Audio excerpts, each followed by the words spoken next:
মুর্শিদাবাদ জেলার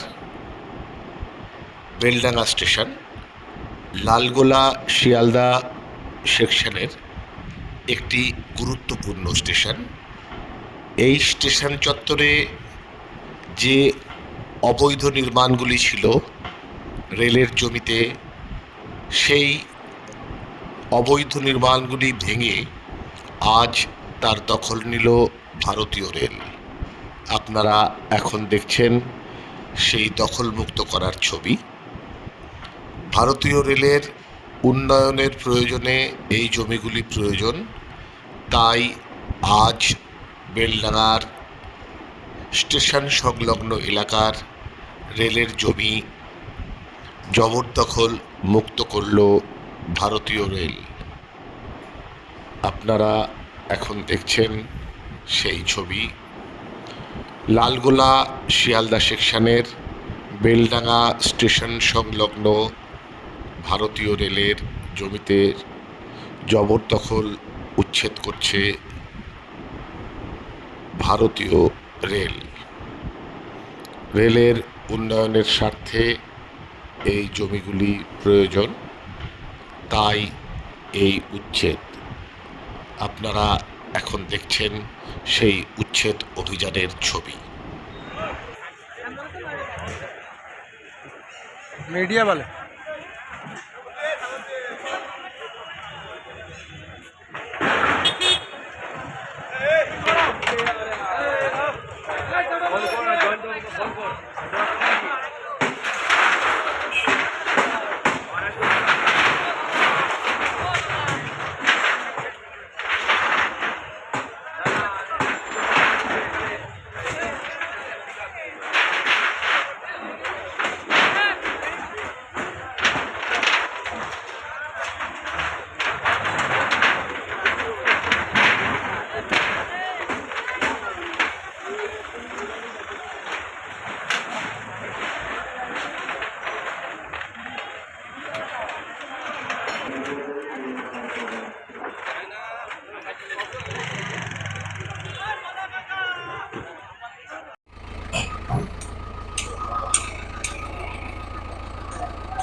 গত 23 তারিখ পার্টিকুলার কোনো দোকানে না গিয়ে দোকানে কিছু নোটিশ, আনঅথরাইজ নোটিশ, মানে কোনো একটা অফিসার তার তো সই করবে যে এত তারিখ 30 তারিখ পর্যন্ত মধ্যে আপনারা আপনাদের জায়গার দোকান ভেঙে ক্লিয়ার করে নেন, 30 তারিখের পর আমরা নিজে থেকে ভাঙব। এই কথা শোনার পর দোকানদাররা হচ্ছে প্রান্তিক মানুষ, গরিব মানুষ, তারা দিশেহারা পড়ে 23 তারিখের নোটিশটা দেওয়ার পর তারা বিভিন্ন জায়গায় ছোটাছুটি করতে থাকে, কোনো জায়গায় তারা সুরাহা পায় না। হ্যাঁ, তারপরে আমরা CITU শ্রমিক সংগঠন আমরা কি করি, আমরা যখন খবরটা পাই আমরা সঙ্গে সঙ্গে এখানকার নেতাদেরকে এসে ধরি এবং তাদেরকে বলি যে আপনারা আমাদের পাশে থাকুন, আমরা যতটা পারবো প্রশাসনের সাথে কথা বলে যখন করে এটাকে প্রতিহত করতে হবে। কারণ আপনারা সারা রাজ্যব্যাপী দেখেছেন রাস্তায় একমাত্র বাম সংগঠন, শ্রমিক সংগঠন CITU রাস্তায় আছে। তারা আজকে সেই পরিপ্রেক্ষিতে আজ 30 তারিখ লাস্ট ডে, অনেকে আতঙ্কে ভয়ে দোকানগুলো ভাঙছে। আমাদের করা হচ্ছে দোকান যদি ভাঙার আগে তোমরা মালগুনা সরে নাও, আমরা যতদূর পারি আন্দোলন করে এটাকে যতদূর করে প্রতিহত। যেমন আপনারা দেখেছেন পাঁচরাহাতেও আন্দোলন করে বুলডোজার আসার পরেও কিন্তু তারা বুলডোজার ঘুরে নিয়ে চলে গেছে। তাদেরকে আমরা এই কারণে বারবার করে বলছি তোমরা আন্দোলনের পথে থাকো, তারপর দেখা যাক না কি হচ্ছে। যেমন বারুইপুরে আটকেছে, সোদপুরে আটকেছে, বরেকপুরেও আটকেছে, চাকদাহতে আটকেছে, কেন বেলডাঙ্গা আটকাবে না? এটাই থাকবে আমাদের বক্তব্য। হ্যাঁ, এটাই হচ্ছে মূল দাবি। হচ্ছে আমাদেরকে ভাঙতে গেলে রেলের প্রচুর জায়গা আছে, আপনারা জানেন যে রেলে যে জায়গা হয় পুনর্বাসন দেয়, নাহলে আমাদেরকে উপযুক্ত ক্ষতিপূরণ দেয়। আমরা যাবো কোথায়? এই বয়সে দেখছেন তো কিছু কিছু হ্যান্ডিক্যাপ্টও আছে, হ্যাঁ, বয়স্ক লোকও আছেন, তারা আজকে 60-65 বছর বয়স, তারা কি করে তারা তারা কি করে করে খাবে এই বয়সে, তারপর সংসারটা তাদের একবারে ধূলিসাৎ হয়ে যাবে। এটা রাজ্য সরকার বেসরকারির হাতে তুলে দেওয়ার জন্যে, কেন বেলডাঙ্গা মডেলিং স্টেশন হচ্ছে না, বেলডাঙ্গা কোনো বাইরে কোনো হচ্ছে, যা কিছু হচ্ছে বেলডাঙ্গার ভিতরে। আমাদের বেলডাঙ্গার ভিতরে কোনো হকার্স নেই, যা কিছু আছে রাস্তার উপরে দীর্ঘ 45 বছর 50 বছরের দোকান। এই দোকানগুলোকে যে আজ হঠাৎ এইভাবে নোটিশ দিয়ে ভেঙে ওই ব্যবসায়ীদের স্বার্থে দেয়, তাহলে সিআই তো আন্দোলন করবে না তো কি করবে? এটাই হচ্ছে আমাদের মূল বক্তব্য। হ্যাঁ, 80 থেকে 90টা দোকান আছে, এপারেও আছে ওপারেও কিছু আছে। হ্যাঁ, আমার নাম Rafiqul Hasan, CR2 block committee, রাজ্য কমিশনের মেম্বার। পরিদর্শন করে হঠাৎ সন্ধ্যেবেলা এসে নোটিশ ধরে দেয়, আমাদেরকে সময় কোনো দেয়নি। তাই তো আমি রেলের কর্তৃপক্ষদেরকে আমরা নোটিশও দেওয়া হয়, রেল চত্বরে যত দোকানদার সবাই মিলে আমরা নোটিশ একটা দরখাস্ত জমা দিই, আমাদেরকে কোনো একটা সহযোগিতা করছে না। রেলের তো অনেক জায়গা আছে, আমাদেরকে এক হাত না পারলে আধ হাত দেখ, আমাদের এতটা হকার, আমরা কোথায় যাব? এই যে একজন বলে গেল সুইসাইড করতে হবে, আমাদেরকেও সুইসাইড করতে হবে, আমরা কোথায় যাব? আমি তো নিজে একটা হার্টের পেশেন্ট, আমি এবার কি বা কাজ করতে পারবো না, রাজমিস্ত্রি একটা সিমেন্টের বস্তা লাগাইতে পারবো, আমি এবার কি কাজ করতে পারবো? যতটা দোকানদার আছে সবাইকে উচ্ছেদ করছে, কিসের জন্য সরকার? একটা পুনর্বাসন দেখ। আজকে আমাদের দোকান ভেঙে আমরা কাল কি খাবো? আমাদেরকে তো বিষকে আত্মহত্যা করতে হবে। আপনারা দেখতে পাবেন আমরা বিষকে আত্মহত্যা করবো এখানে, নাহলে রেলে আমরা গলা দেবো। রেলে তো অনেক জায়গা আছে, দেখ না আমাদেরকে জায়গা। এই সরকার আমাদের কাজ দেখ, ঝাড় দিয়ে কাজ দেখ আমাদেরকে, ঝাড় দিয়ে আমরা কিছু চাই না। এই সরকারকে একটা চা দিয়ে কাজ দেখ আমাদেরকে, এটাই সরকারকে আবেদন করব। সরকার, শুভেন্দু অধিকারী, আপনি আমাদের পেটে মারলেন, আমরা যাবো কোথায়? শুভেন্দু অধিকারী, আমাদের পেটে লাথি মারলে এত গরিব মানুষের আমরা যাবো কোথায়? আমরা একটা হার্টের পেশেন্ট, আপনি একটা এত বড় রাজ্যে একটা চাকরি নেই, আমরা চুরি করে খাবো, চুরি করলে আমাদের পুলিশ ধরে যে মারবে আমাদেরকে। হ্যাঁ, আপনি আমাদেরকে পুনর্ব্যবস্থা করে দেন, নাহলে আমাদেরকে আপনার একটা দুয়ারে ঝাড় দিয়ে চাকরি দেন আমাদেরকে, আমরা যাবো কোথায়?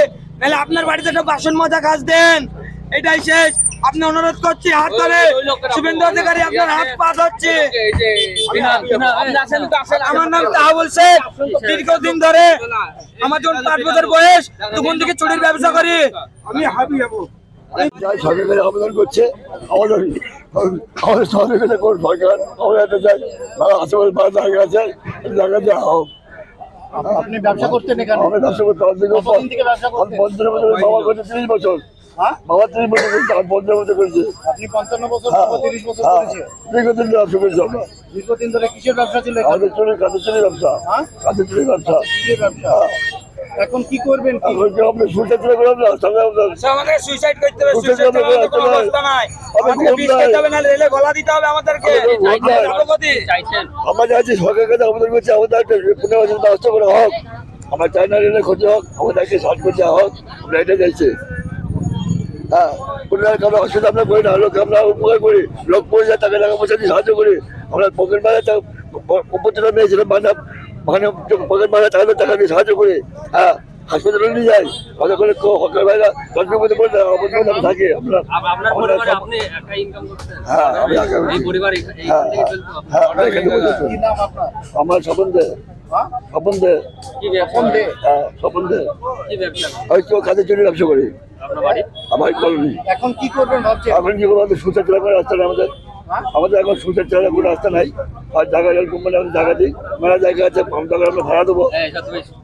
23 তারিখে একটা নির্দিষ্ট আইন আছে, 30 দিনের মধ্যে একটা নোটিশ করতে হয়, কিন্তু কোনো নোটিশ এখানে নাই। 2 দিন আগে নোটিশ করেছে এবং এরা প্রচন্ড আতঙ্কিত, ভীত, যার ফলে এরা নিজেদের মালগুলা নিয়ে যেতে বাধ্য হচ্ছে। আমাদের প্রথম বক্তব্য হচ্ছে এটাই যে পুনর্বাসন দিতে হবে, এই গরিব মানুষের কথাগুলো ভাবতে হবে। সরকার, দুটো সরকার চলছে একই, সুতরাং দুটো ইঞ্জিন আছে এখানটায়, সুতরাং ইচ্ছা করলে এরা পারে এবং সেটা পারার জায়গা রেখে যেতে হবে, করতেই হবে। এই দাবিটাই হচ্ছে আমরা এখানটায় ধর্ণা বলেন, অবস্থান বলেন এবং আমাদের আন্দোলন বলেন আমরা করছি। আগামী দিনে আমাদের এই আন্দোলনকে আমরা এগিয়ে নিয়ে যাব। বৃহত্তর আন্দোলন সারা পশ্চিমবঙ্গ জুড়ে হবে, কারণ গরিব মানুষকে একটা লাথি মেরে একটা সরকার কাজ করবে, সিআইটি বসে থাকে, বামপন্থী আন্দোলন নেতারা বসে থাকতে পারে না, তাই আমরা এখানে তাদের পাশে দাঁড়াতে এসেছি। আপনার নাম পরিচয়? আমার নাম আনিসুর রহমান। কি করেন? আমি সিআইটি করি। আমি সিআইটিউর একজন সদস্য, ব্লক কমিটির একজন সদস্য।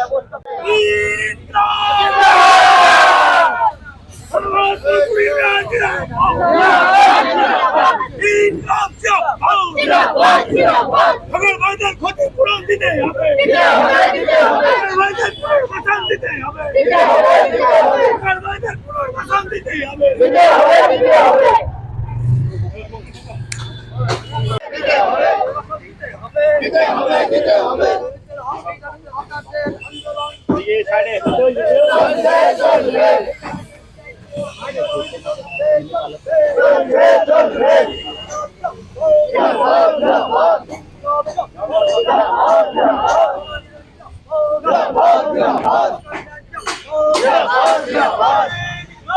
Yeah.